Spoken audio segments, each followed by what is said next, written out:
आज का सवाल आपका रहेगा बीएनएस की धारा 61 पर, और जो टॉपिक है वो है आपराधिक षड्यंत्र, क्रिमिनल कॉन्स्पिरेसी। आपराधिक षड्यंत्र जो है इसकी परिभाषा आपको लिखनी होगी और इसके आवश्यक तत्व लिखने होंगे। तो एक सवाल एलएलबी और बीएलएलबी छात्रों के लिए ऐसा आएगा, तो इसको तैयार करना है। तो आपराधिक षड्यंत्र का मतलब क्या? सिंपल सी एक परिभाषा है, जब दो या दो से अधिक व्यक्ति किसी वैध कार्य को अवैध साधन से और या किसी अवैध कार्य को करने के लिए सहमत होते हैं।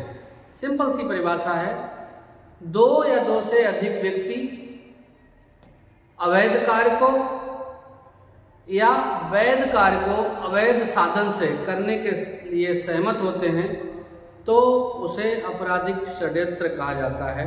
इतना सिंपल सी परिभाषा है इसकी। बस आपको ध्यान रखना है, मात्र सहमति है, करना नहीं है।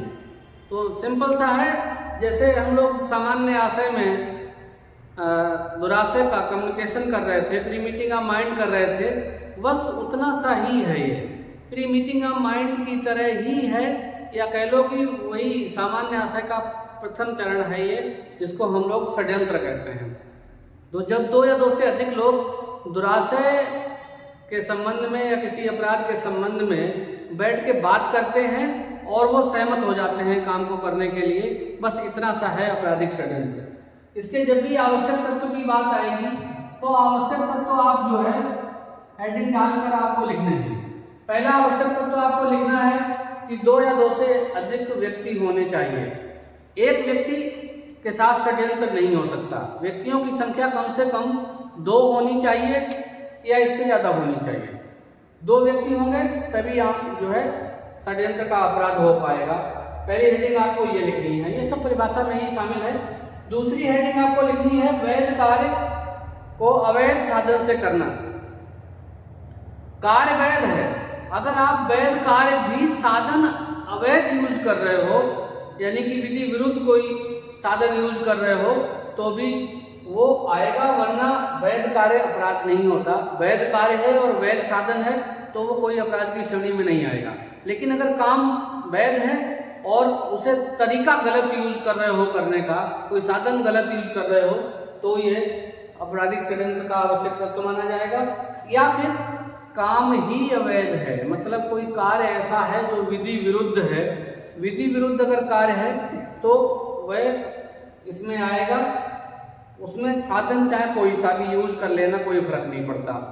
तो दो या दो से अधिक व्यक्ति वैध कार्य को अवैध साधन से करना या फिर अवैध कार्य करना, और इन सब में से यानी कि वैध कार्य अवैध साधन से और या फिर अवैध कार्य को करने के लिए जो सबसे महत्वपूर्ण है वो है सहमत होना, यानी कि उनकी सहमति जरूरी है।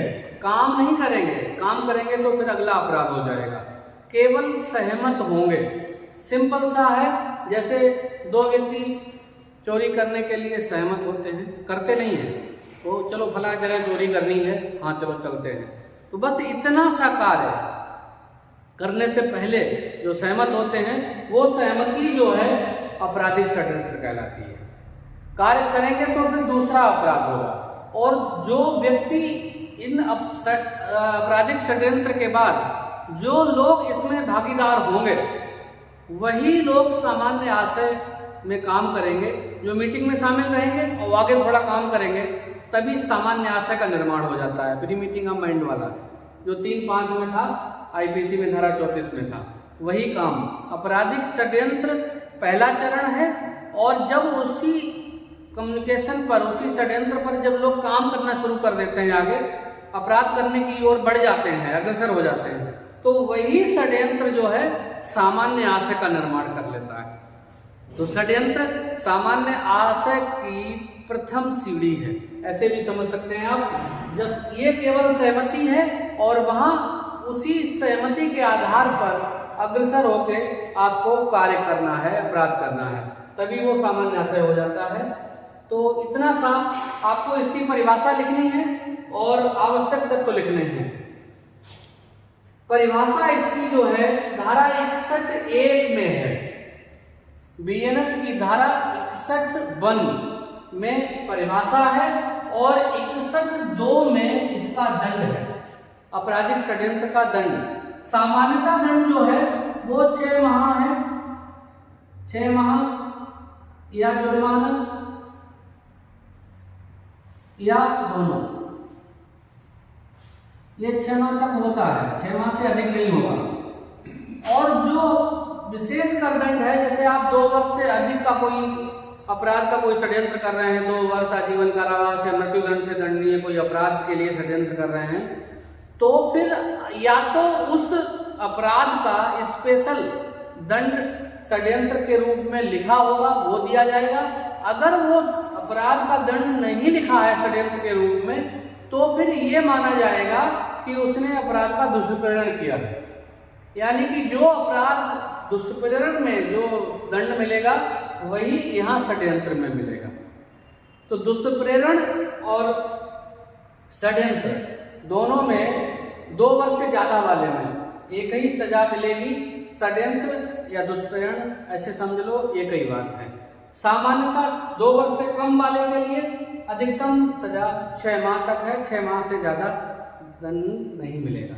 और मृत्युदंड वाले 2 वर्ष से ऊपर वाले जो आजीवन कारावास वगैरह है, उनमें जो है वही दंड मिलेगा जो आपराधिक दुष्प्रेरण का होता है। तो ये इतना सा आपको लिखना है और एक आपका सवाल तैयार हो जाएगा।